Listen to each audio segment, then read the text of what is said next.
We'll start in just a moment as soon as TC Media starts.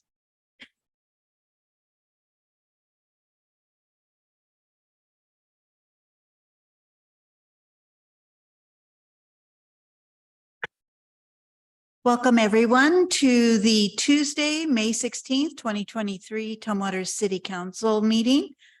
We will start off with roll call and I will have staff do that. Councilmember Leetta Dahlhoff, Present. Councilmember Angela Jefferson, Present. Councilmember Joan Cathy, Present. Councilmember Eileen Swarthout, Present. Councilmember Michael Authauser, Present. Councilmember Peter Agabe, Present. Councilmember Charlie Schneider, Present. Mayor Debbie Sullivan. And I'm present. Come join me in the flag salute. I pledge allegiance to the flag of the United States of America and to the republic for which it stands, one nation, under God, indivisible, with liberty and justice for all.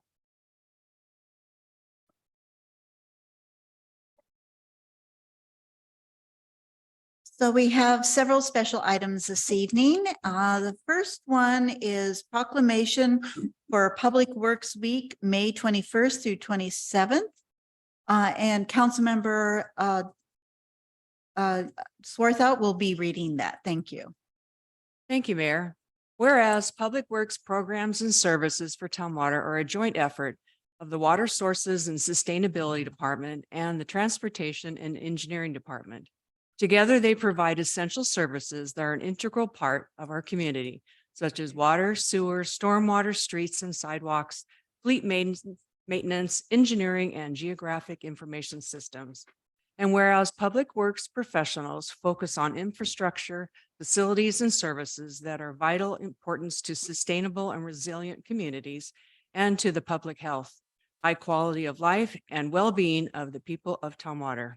And whereas these infrastructure, facilities, and services could not be provided without the dedicated efforts of Public Works professionals who are responsible for rebuilding, improving, and protecting our nation's transportation, water supply, natural resources, water treatment, and solid waste systems, public buildings, and other structures and facilities essential for the people in our city. And whereas it is in the public interest of the individuals, businesses, civic leaders, and youth in Tumwater to learn about and maintain an ongoing interest and understanding of the importance of public works and the public works programs.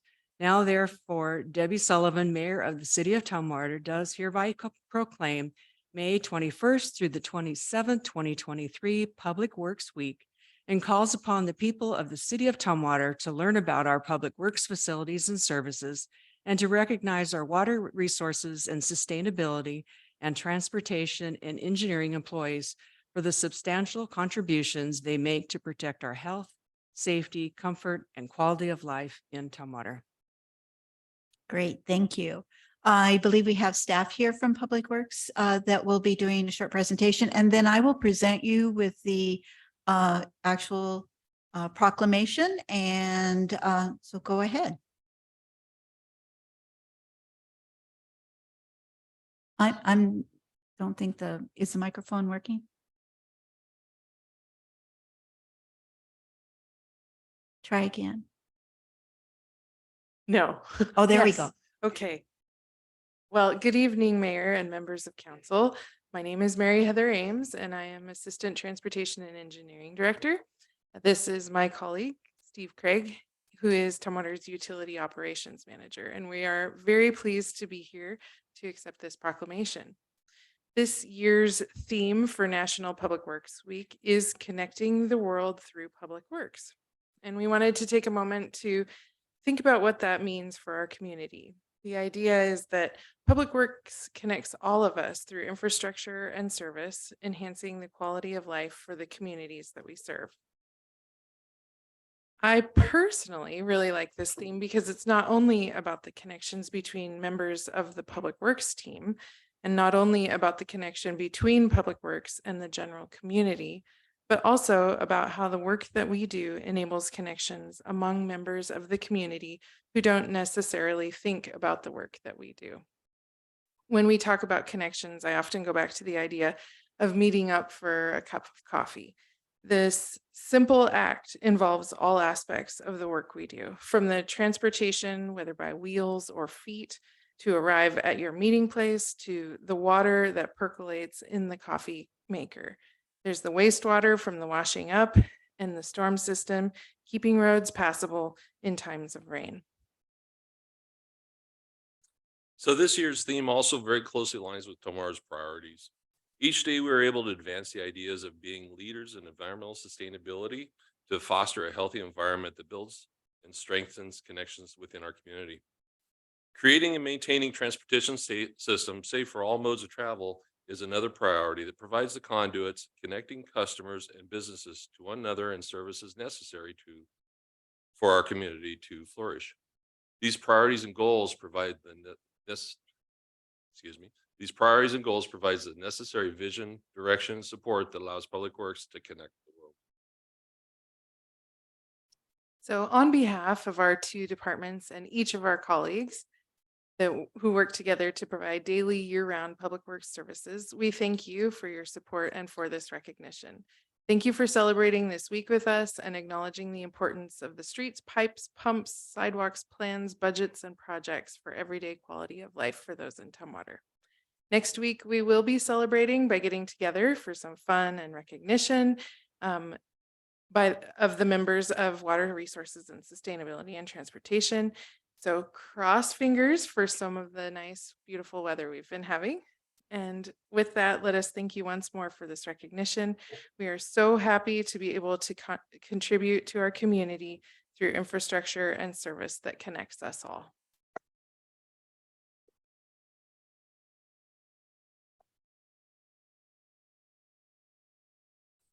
So I want to say thank you to both of you and everyone in your departments. There's a lot of work, and this is something that I don't think a lot of people realize what goes on, because it's really, unless it breaks, they don't know.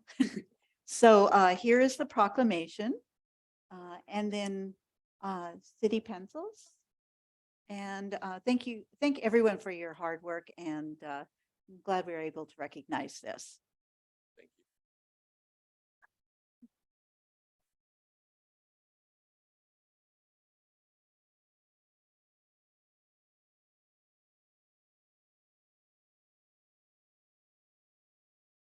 All right, our next special item is Officer of the Year, and I will turn it over to our Police Chief, John Wicks.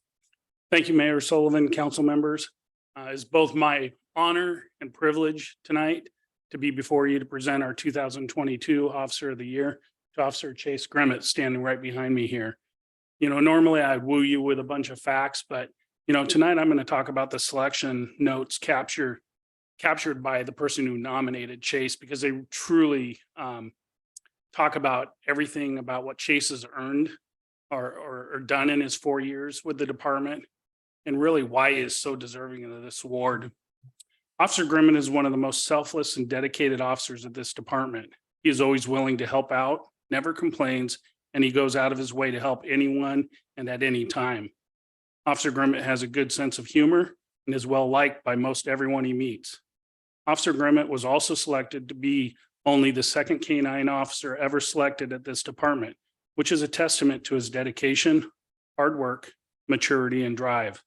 Officer Grimmett continually demonstrates he cares for this community, its community members, and for his colleagues and peers. Everyone who has or currently works with Chase knows why he's the best candidate for this award. Really sums up what Chase is all about. So with that, we want to present Chase with his first award tonight, which is a U.S. flag. Commander Jay Mason has here. And this is a flag that we had flown over both the nation's capital and the state capital, and certificates of both to Officer Grimmett. We also will be presenting him with a plaque, but like a lot of things these days, just didn't quite get done. So with that, I'm going to turn the mic over to Officer Grimmett here so he can address the council and also introduce his family members. Hello, everyone. Some of you I've met. First, most important question, Thor's fine. He felt bad for me, and so he let me come alone today. So he's fine. I just like to start, I guess, with the thanks, so I don't forget anyone. Thanks to the city and the department for allowing us to take the opportunity to have this. It's really important for patrol that we're able to do this at least, once a year. Like I said, thanks to the guild for keeping together program that recognizes individual performance. I know it's me this year, but it was someone else last year. It'll be someone else next year. It's I think it's big for us, for our mindset as we go through these years. I like to thank my family and my wife, Taylor, specifically, but both my parents and my in-laws are here. For those of you that don't know, they don't sign up for this. They kind of get a phone call that becomes the first of many. They share the burdens that we do in their own way. And my support system has allowed me to balance that personal life with my work life. That allows me to keep moving forward and being the officer that today is recognized, and hopefully, down the road can do some recognizing to someone else later on. So big thanks to them. They're here today. Most importantly, I just want to say thanks to Patrol. For me, when I got hired, and this is something that has become important to me, is I was taught team before self, team. It was what we were able to accomplish as a unit on behalf of Tumwater, that call, that day, that year. And so for me, that's kind of the perspective that I take when doing this award and receiving it. And so I just appreciate my peers and all the various teams that I've gotten to work with that put me up here. Every call, someone was covering me. Someone got me home safe that night. Someone made extra phone calls. Someone came in early, etc. We are one unit. I'm honored to be the face of that unit today. My hope is that it's someone else's turn very soon. So yeah, that's basically what I got. Thanks, everyone. Cool. Wow.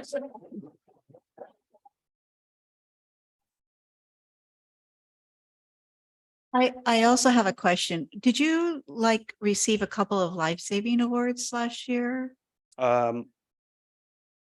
Yes, I think so. It was probably this awkward then too. Yeah, because I remember going to a training over in Shelton, and they were presenting 2 Lifesaver Awards, and they called your name, and then they called your name again. So we are very proud to have you here, and you definitely deserve all the respect and all the energy to take care of a Malinois.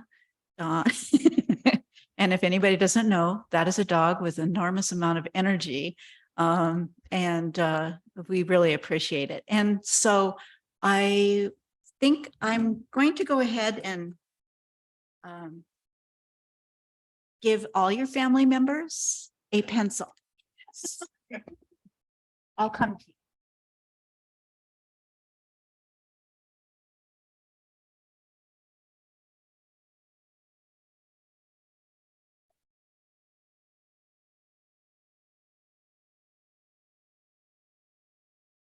One for you. Great. Thank you very much. I really appreciate it.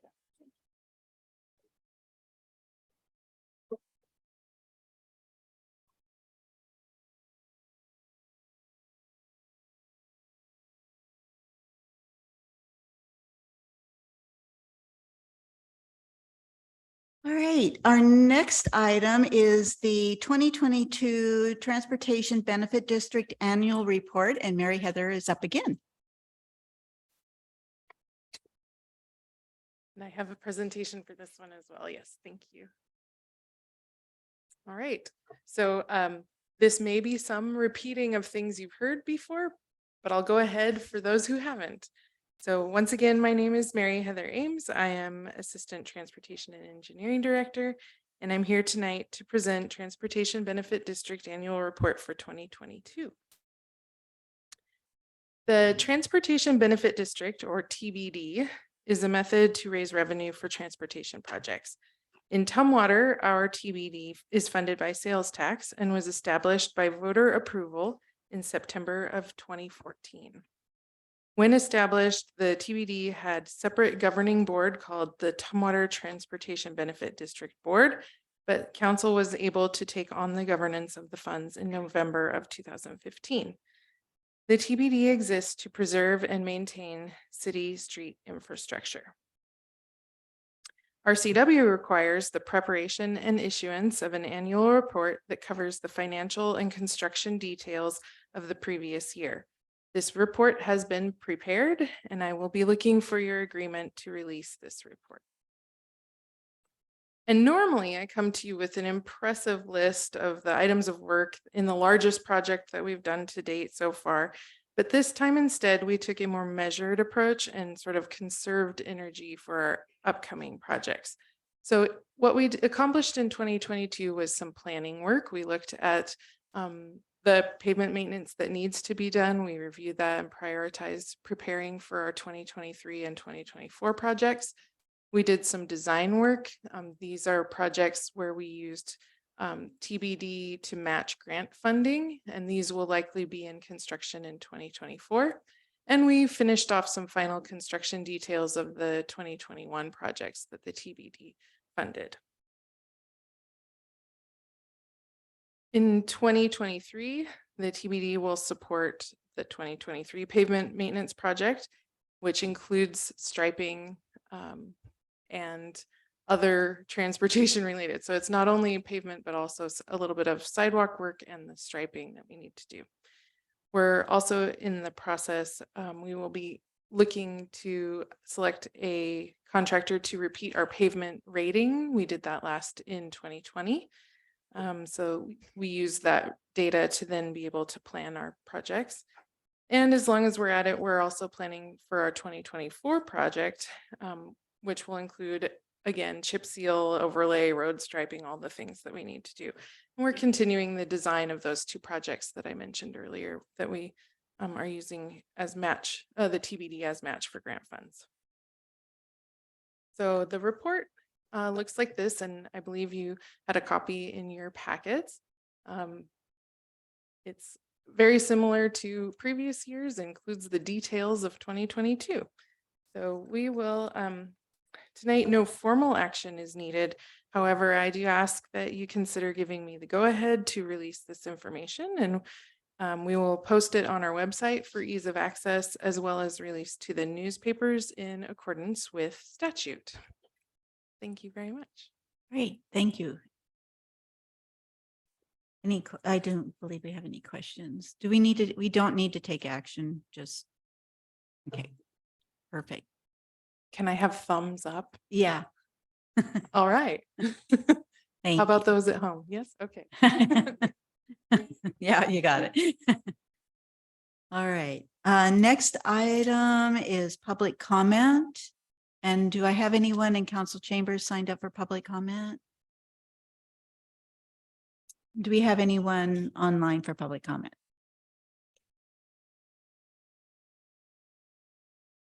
Okay, we do not have anyone signed up for public comment. If there's anyone in council chambers that did not sign up but wish to make public comment, you can come forward at this time.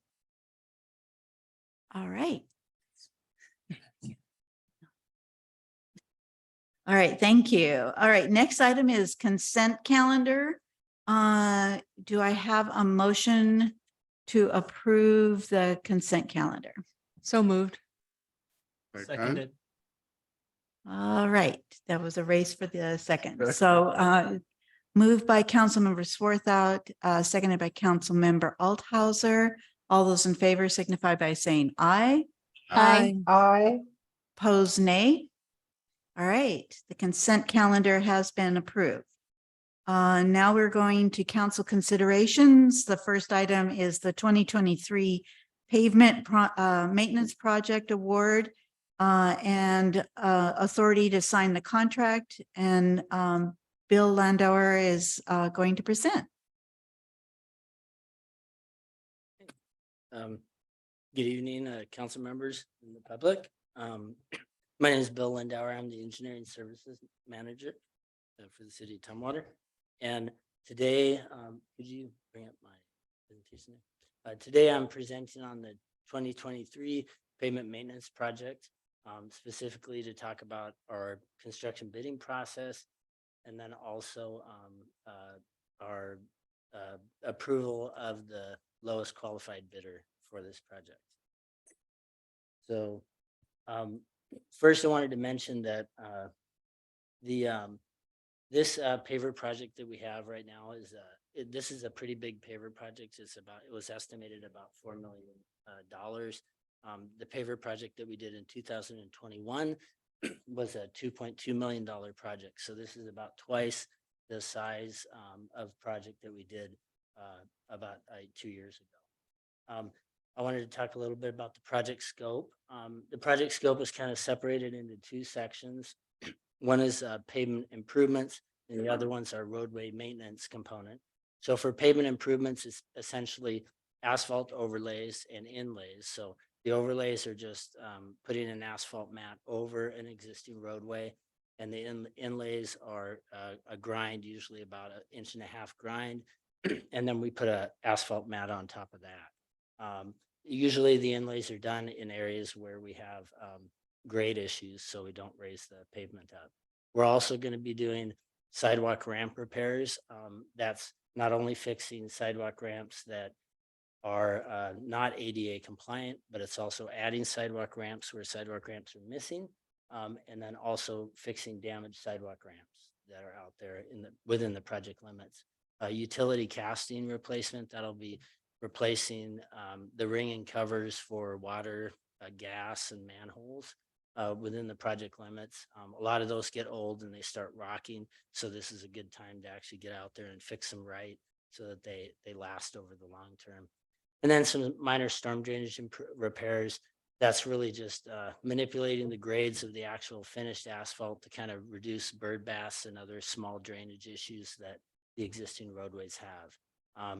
The roadway maintenance component is really comprised of the first three there. The pavement marking is really our city striping project that we do every year. We're just embedding that into the paver project, and that's just restriping the paint lines on a lot of the city roadways. Plastic pavement marking, we added that this year. That's replacing some of the plastic pavement marking that's gone bad. That's left turn arrows, crosswalks, things like that, and also hitting a couple of the roundabouts on Little Rock where the pavement marking has disappeared over time. Raised pavement marking replacement, those are the little buttons that go on the roadway. Those just come off over time, get broken, snow plows knock them down. So we're going to replace those in quite a few areas where it's bad throughout the project. And then the crack sealing and roadway repair, that's the most important part of this project.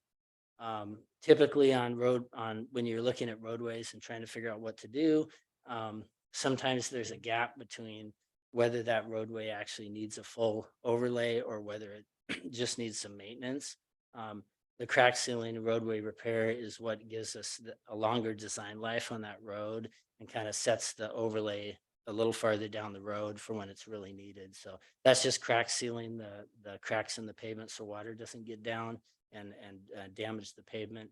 And then roadway repair is fixing the potholes and the other bad parts in the road. The paving improvements, this is just a big overview of where we're doing the actual overlays on the project. The areas in red are the main roads where we're doing overlays. We're doing work all the way up in Mottman, all the way down to 83rd, and a couple of pretty, high trafficked areas like the Trosper Road section near Fred Meyer. So we have quite a bit of overlay work, grind and overlay on this project. This slide is more of a kind of a representation, kind of give you an idea of where in the city the work is going to be. But the cyan is where we're doing raised pavement markings. The crack sealing is green. The plastic pavement marking replacement is in yellow. And then the black dotted line that goes all the way around is really kind of the limits of the overall striping project, where we're going to redo the striping lines, paint lines. It's not every road within this area, but it's all the main roads in that whole area. So that kind of gives you an idea of the overall magnitude of the project as a whole.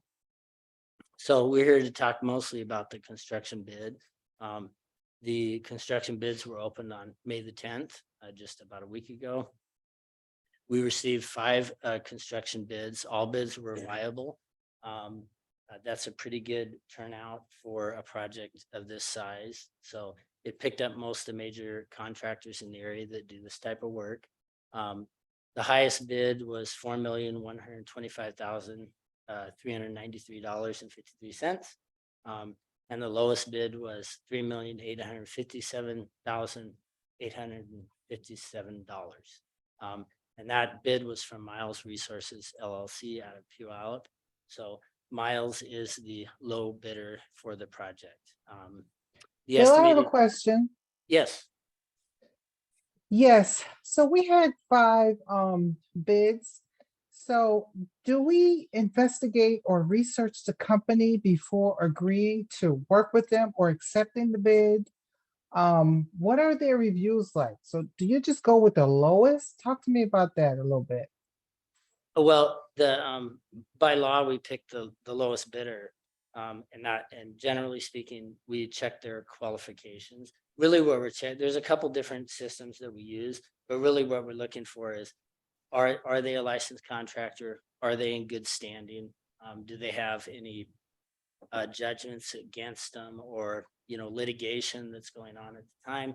Even if they do, depending on how they're handling it, could still qualify them to be a low bidder. So it's kind of 2 parts. One is the low bid puts them in the position to be scrutinized. Scrutinized may not be the right word, but to be evaluated.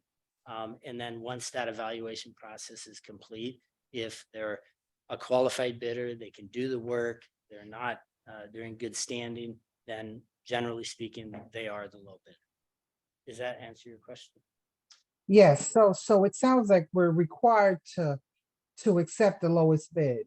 And then we do investigation if something comes up that's in their records, and then we won't go with them.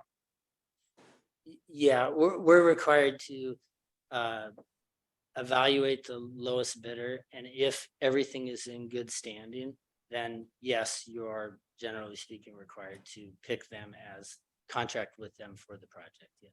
Okay, thank you very much. Okay. I have a Um, question. Yes.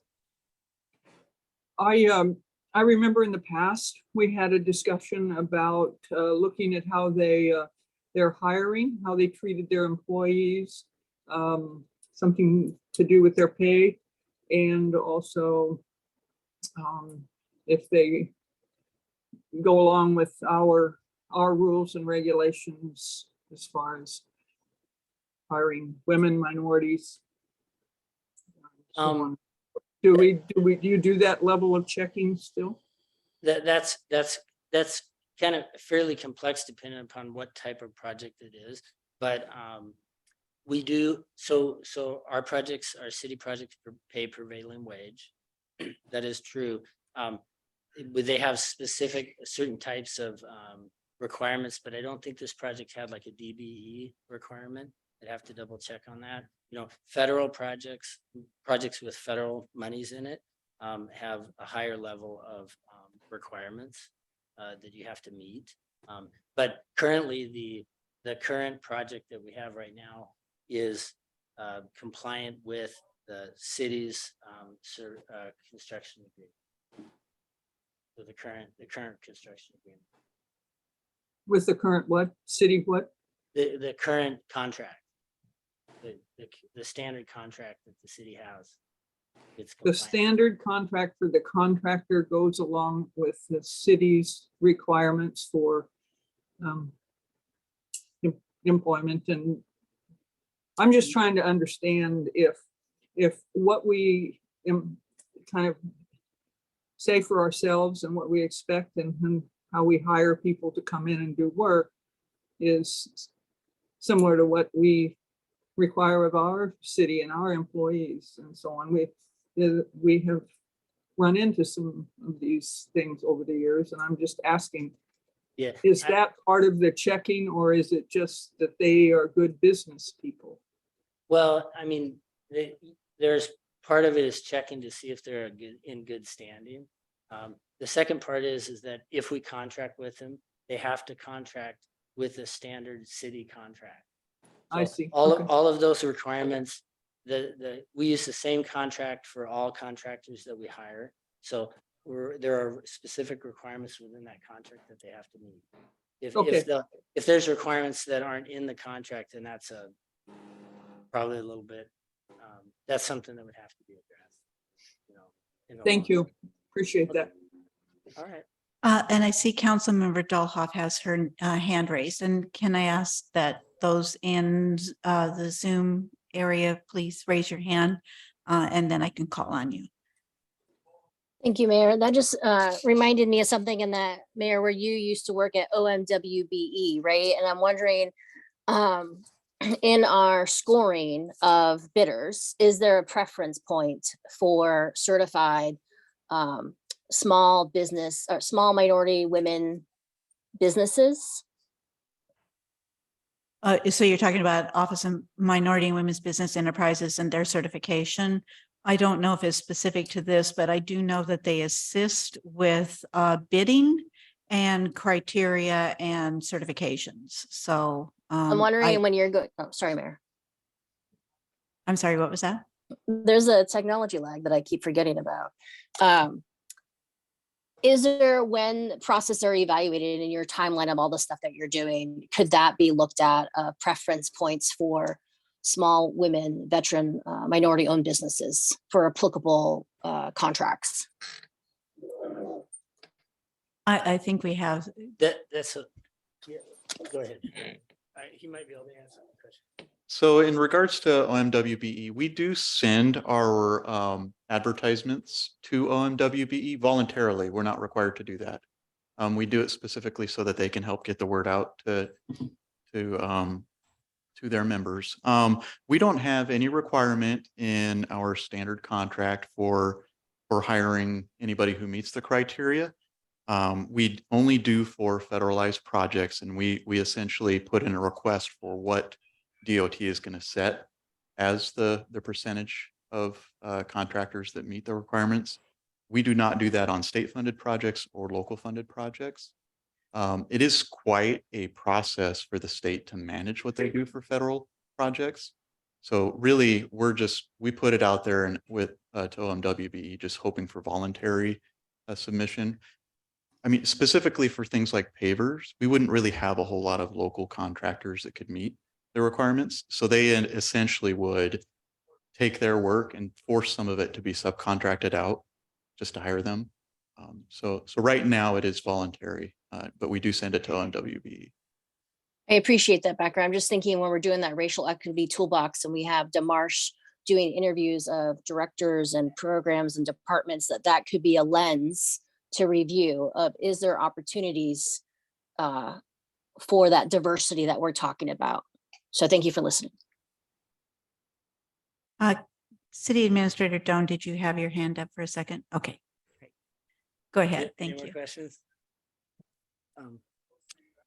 Okay. I'll just finish up here real quick. Oh, okay. Yeah, I think I can. It's back one. Yeah. Okay, so very good. So I ended on the idea that our lowest bid was the $3,857,857. Our engineer estimate was about $4,188,000. Typically, we set a likely range for that. So our likely range in there was we were expecting bids to come in at 3.7 to 4.1. The good news was that all of the bids that came in were real tight. They were really within that range. Obviously, Miles being the low bid was almost exactly in the center of that range. So after reviewing Miles' qualifications and their standing, and then reviewing their bid, the bid tabs that they produce when they submit, we feel that Miles is a fair and qualified contractor to do this work. The project is funded through the Transportation Benefit District, and probably one question that you might be thinking, if it's approved today, you know, how's this project gonna move forward? Generally speaking, we expect that if it's approved today, we could have the contractor working about mid-June. And then the project would end about mid or early September, which would be very similar to the last paver project we did in 2021.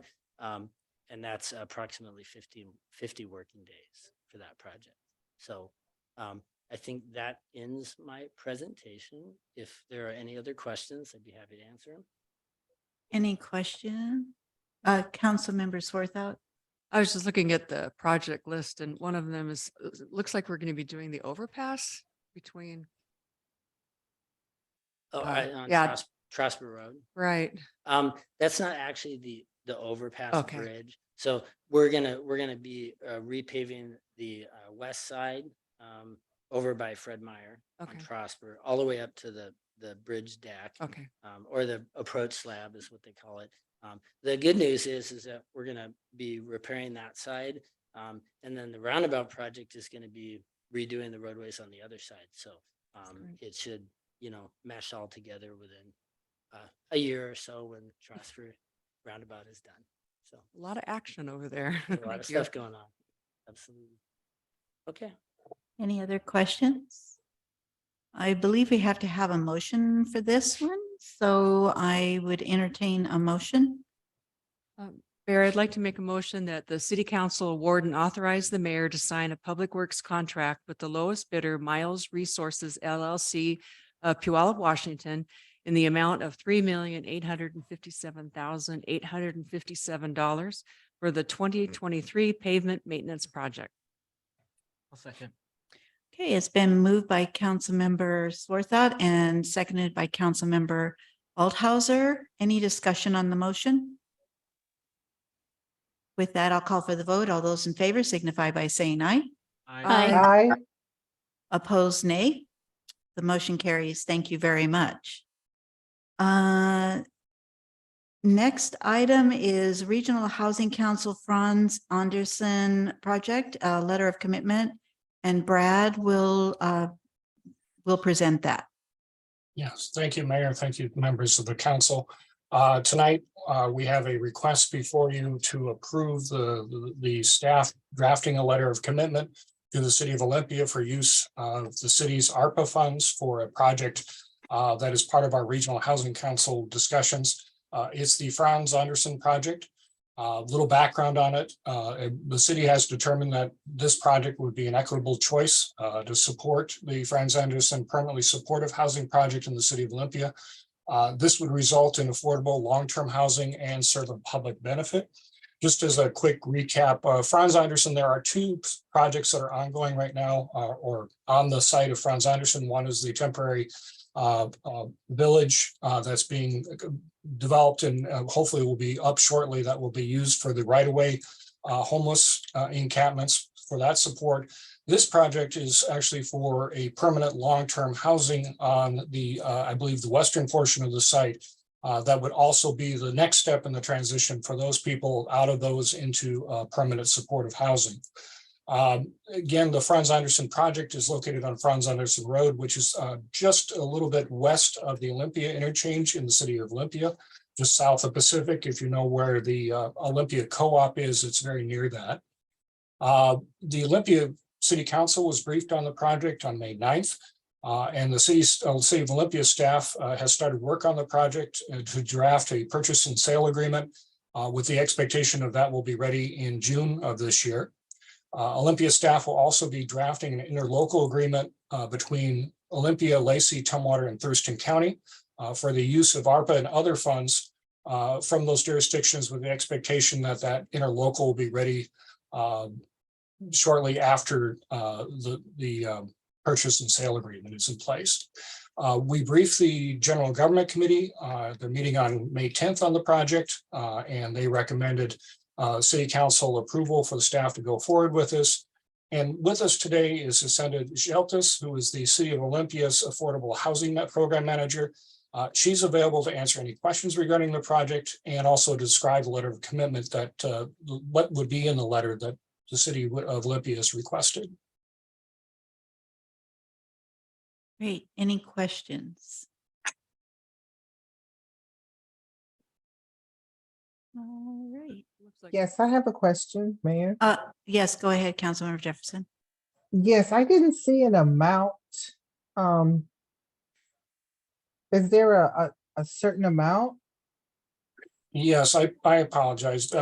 John, what was the final amount for the ARPA funds? We had committed a portion to the Tumwater Inn project, and I didn't confirm the final amount that was available.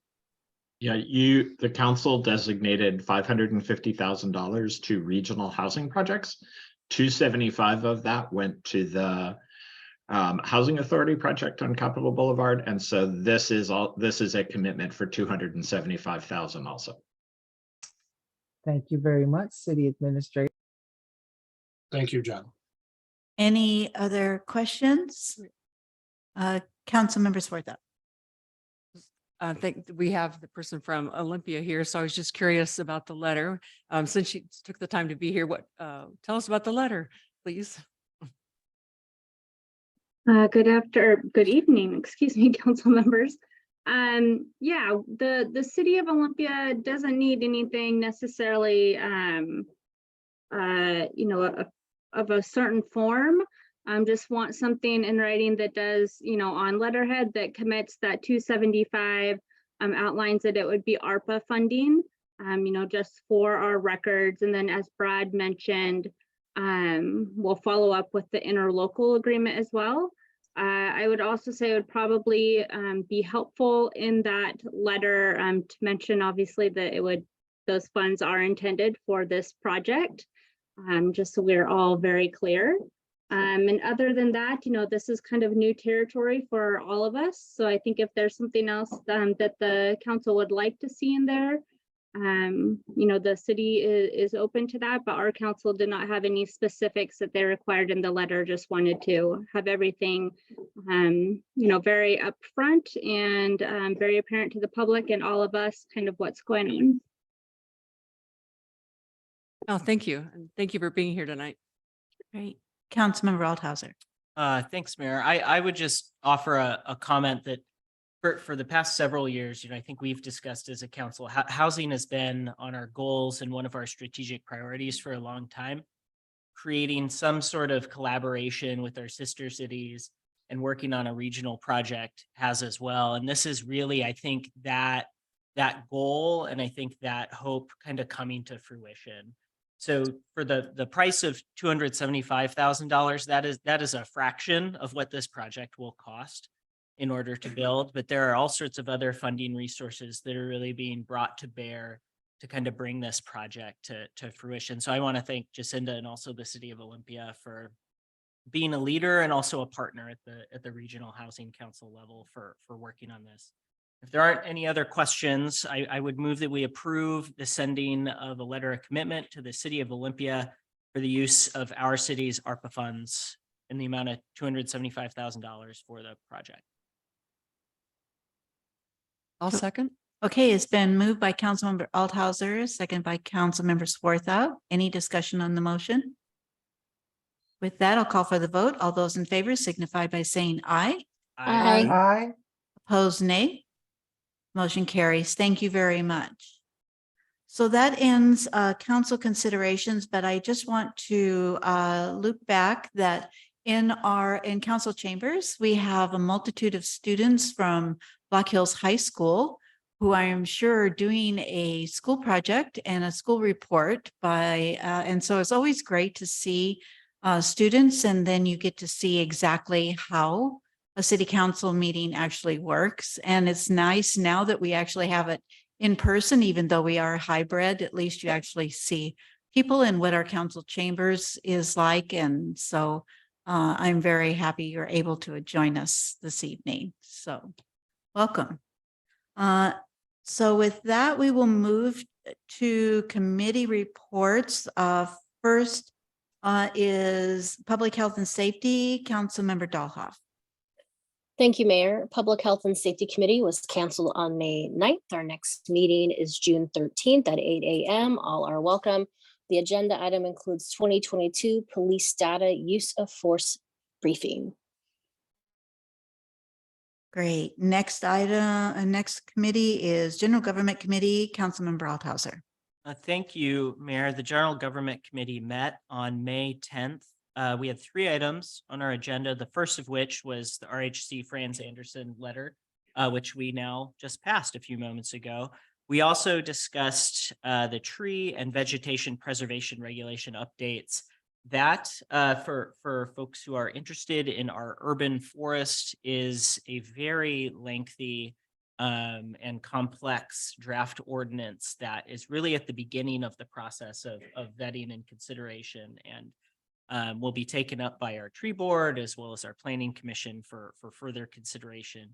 But that's a really substantive piece of policy, and we had a long, good discussion on that. A lot more work to be done on that ordinance as well. And then we also approved a service provider agreement for the Bush Prairie Habitat Conservation Plan. We are in the 3rd phase of that, so that work continues to move forward. Our next meeting is not until June 14th. Great, thank you. Next committee is Public Works Committee. Councilmember Swarthout. Thank you, Mayor. The May 4th meeting was canceled, but we will be meeting this Thursday at 8 a.m. And on the agenda, we have resolution number R 2023-008, the 6-year transportation improvement program. And we'll also be receiving a presentation on the investment grade audit proposal from Alyssa Woods, our sustainability coordinator. Great, thank you. And there was no Budget and Finance Committee meeting. So with that, we will move to Mayor City Administrator report. John Doan, do you have a report? I do.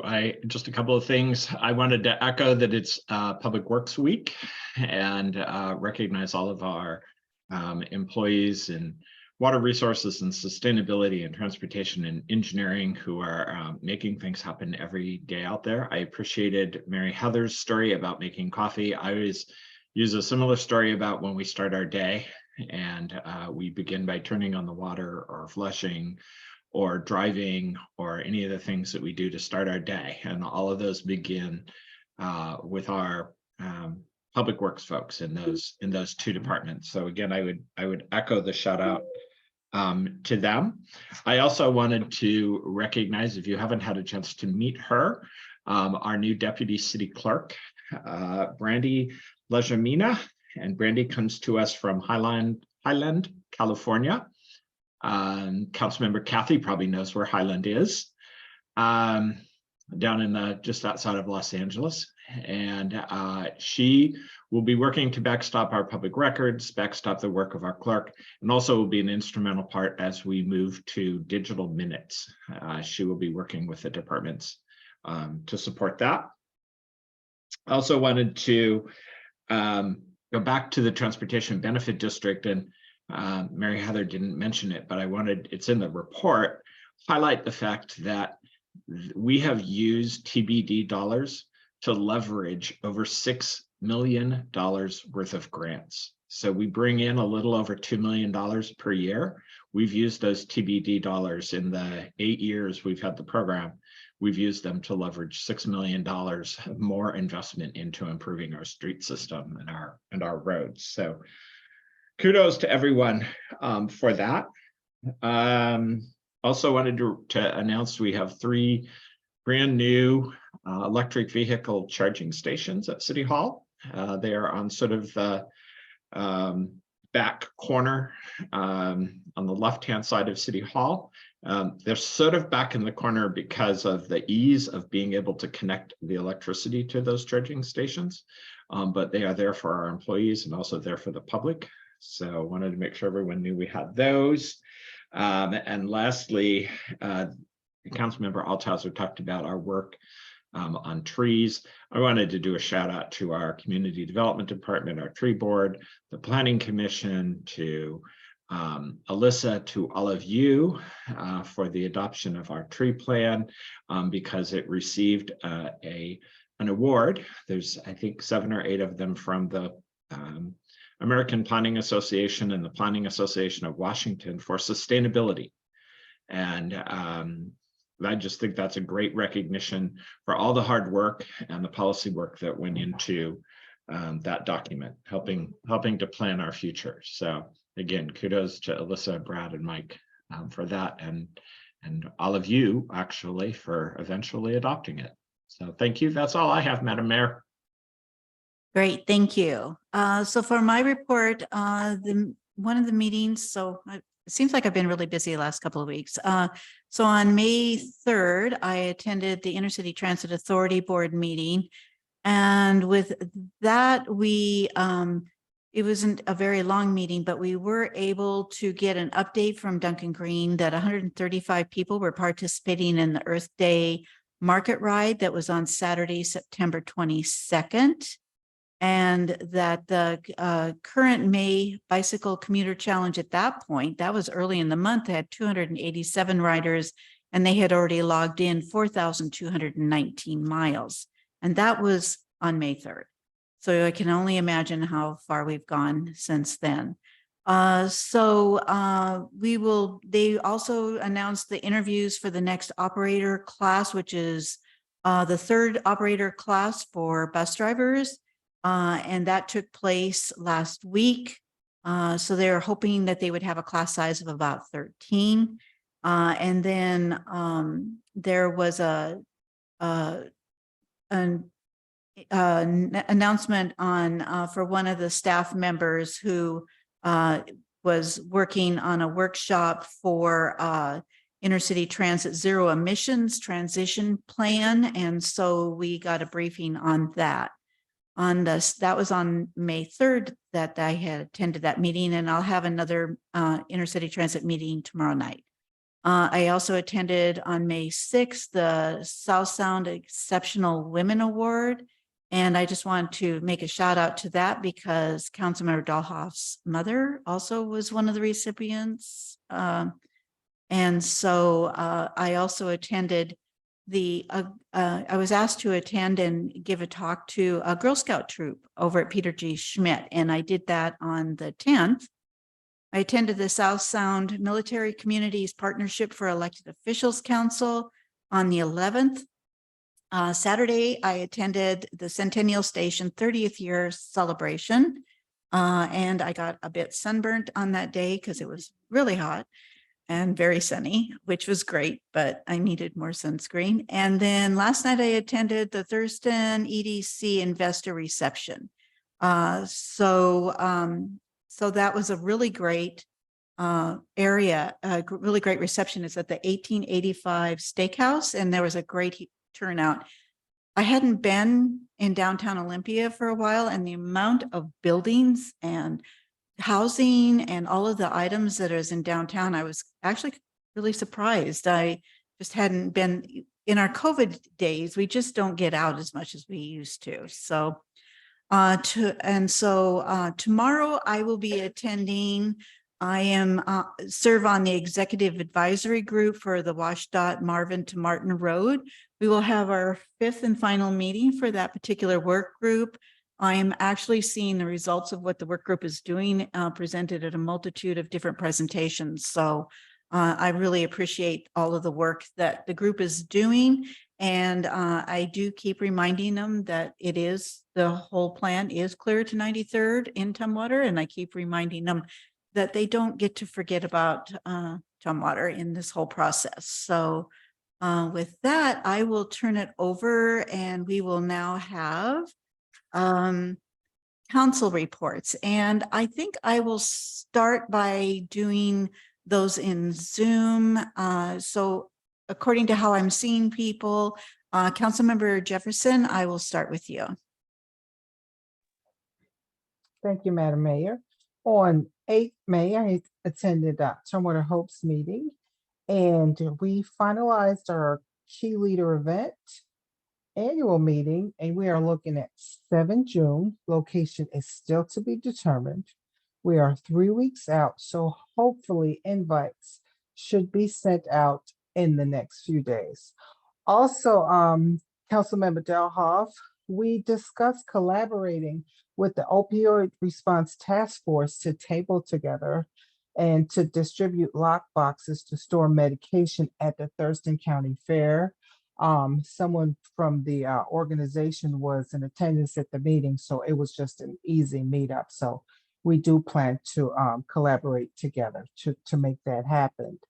On the 16th of May, Olympia and Beyond meeting, it's a party. Thursday, 1 June from 5:30 to 7:30 at the Hands-On Children's Museum. It's truly going to be a party. Sponsored by the Port of Olympia, supported by Bud Bay Cafe and River's Edge and the Oyster House. They're going to have local performance, wings, aerial acrobatics, vintage music by DJ Delight, tasty local fares by Olympia Pita, Jerk Wings and Things, and other great restaurants. So you can purchase tickets on Eventbrite, $40 in advance or $50 at the door. And that's my report. Great, thank you. Councilmember Snyder. Thank you, Mayor. I do not have any reports at this time. Great, thank you. Councilmember Kathy. Thank you. Let's see, starting the month May, SWAC, Solid Waste Advisory Council was canceled. And then I had participated in the general government meeting, and they were so happy to have me because they knew I had some things to say about trees. And then we had the Olympic Region Clean Air Authority meeting, and we discussed, they said that it was Ozone 101. I felt like I was in a 500 level class in the discussion about ozones and our ozone layer and what has happened over time and what's happening now. And it was very, very informative, if not a cautionary tale of what we need to be doing as far as clean air and the part that all of us, especially jurisdictions and policymakers and things, need to do to continue to make sure that we have clean air to breathe. And the other thing was they gave us an early, fairly in-depth draft look at the 2024 budget for the Clean Air Authority. And then I attended the Regional Housing Council meeting with Councilmember Althauser, who will give a much more in-depth report about that. And some of it was what we've already talked about and done here tonight. So that's my report. Great, thank you. Councilmember Dahlhoff. Thank you, Mayor. And Madre, thanks you for the shout out. Much appreciated. So meetings, I had Thurston County 911 communications. A few years ago, our voters approved a 0.1% increase in sales tax for the TCERN project. And that was switching all of our radios from analog to digital for fire, police, and EMS. The timeline for that project is the end of 2024, right? And you think, wow, is it taking that so long? It's almost a $40 million project if you put it in perspective. So the timeline is the end of 2024. And just an update on personnel, we TCOM has a new deputy director that some of our police, fire, EMS might know. It is Jonica Elkins, who's been at TCOM for 27 years. So exciting promotion and advancement for her. Knew about that.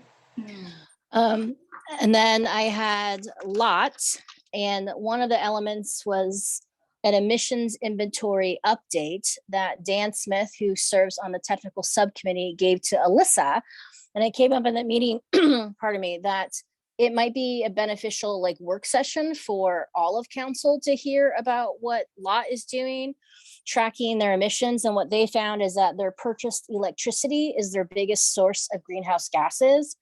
And a discussion came up of when you're talking about a life cycle analysis and all the different scopes that are clearly defined for your inputs and outputs, what does that look like for purchased goods and services, right? And so LOT is open to looking at that. And I would love Tumwater to add that for their green team, is really defining what green means to the city of Tumwater, whether that's removing toxics from products, recycled content, minimizing packaging, looking also at greenhouse gases, right, carbon footprint.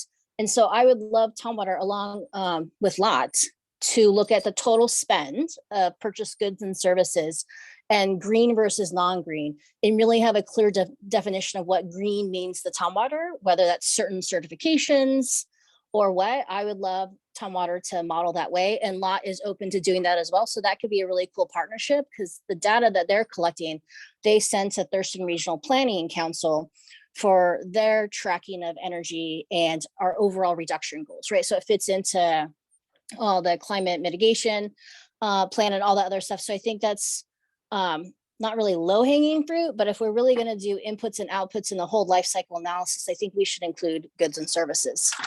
And I also met, Lisa Gelati a few days ago, or one of our past meetings. They all blend into each other now, who founded Build a Bus Home and Shower Power Plus. Has Joan is really close to Lisa, as I see Joan shaking her head, yes. And so it has created a new umbrella called Nurture Hope, which she had talked about, right? So an overarching nonprofit with the programs underneath, and she's looking for space to work on buses, service the buses, right? And have like a community center, community hub for nonprofits.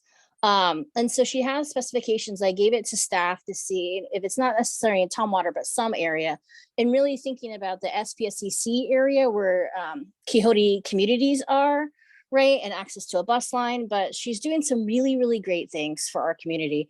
So I met with her and got more details and then shared that with staff. So hopefully Austin, our economic development guru, has some insights of land, which is hard to come by these days. And that is my update. Thank you. Great. Thank you, Councilmember Dohoff. Councilmember Agabi. So I did not have the opportunity to attend Thurston Regional Planning Council meeting on last Wednesday. I had a work double emergency, so wasn't able to do it. That's my report. Great. Thank you. Councilmember Althauser. Thank you, Mayor. As Councilmember Kathy stated, we both attended the Regional Housing Council this past Wednesday. I'd say a bulk of that work was dedicated to adopting recommendations that came before the RHC from our new advisory committees. As sort of a refresher of sorts, traditionally there has been sort of a subcommittee or a technical team that has provided recommendations for how funding at the county level should be distributed to various nonprofits working in this space. And to better incorporate lived experience and subject matter expertise, the RHC formed 2 advisory committees with a third that sort of operates as a policy steering committee. And those 2 advisory committees, the Homelessness Advisory Committee and the Affordable Housing Advisory Committee, essentially take the first crack at those recommendations that are then sent our way. So this is the first time kind of operating within that new structure. So I think a lot of us were really excited to sort of incorporate much more subject matter expertise. So it's not just us elected officials making those decisions in a vacuum. So we got the first slate of recommendations for funding recommendations. We went through the recommendations for our housing capital funds. We had about $1 million to spend, and about $1 million worth of applications were submitted. About half of those funds went to Homes First to acquire and rehabilitate 2 properties, which will be used as permanent affordable housing units. And the other half of that went to Habitat for Humanity for their Yelm project. We also looked at the human services funding. There was about $600,000 in requests for funds in that bucket. But we only had about half of that, about $330,000 that we could award. The community kitchen got the largest grant of $107,000. The Thurston Food Bank got about $75,000. Together got about $30,000, and the rest of the projects were a little bit smaller in scale and in size. One of the sort of, I don't know if I'd describe it as a hiccup, but one of the nuances of this new structure is that if we don't agree with the funding recommendations that are before us, then we send them back to that steering committee to take another crack. We kind of built that in as sort of a safeguard or a firewall against us just ignoring some of the recommendations from the steering committee. So we sent one recommendation back because it was for a project that's really less human services focused and more housing and homelessness focused. So as a result of sending that back, I think we're going to be able to increase the awards for a few other projects like the other bank, which I know Councilmember Kathy was advocating that we fund that fully. And I think we'll be able to now that we've sent that back. Finally, we also directed the county to work with staff on developing a program to provide very modest stipends for individuals who are participating on those advisory boards. We think that that was sort of a philosophical value that all of us shared at RHC, that if individuals are donating their time, their lived experience, their expertise, and are consulting in that fashion, that they should receive some form of modest compensation per meeting, which is similar to the model that Olympia has acted for its advisory boards. Finally, I would just echo John's thanks to our staff on the award that they got from the American Planning Association. That is a really big deal. And I think it really speaks volumes to the professionalism of our staff and also the great work in our urban forestry management plan. So I just second the kudos that John offered to them earlier. That's my report. Great, thank you. Councilmember Swarthout. Oh, and last but not least, I didn't have any meetings this time, so I have no report, Mayor. Great. You'll make up for it in the second half of the month, right? So with that, if we have no other business. So with that, do I have a motion to adjourn? All right. We are adjourned. Thank you.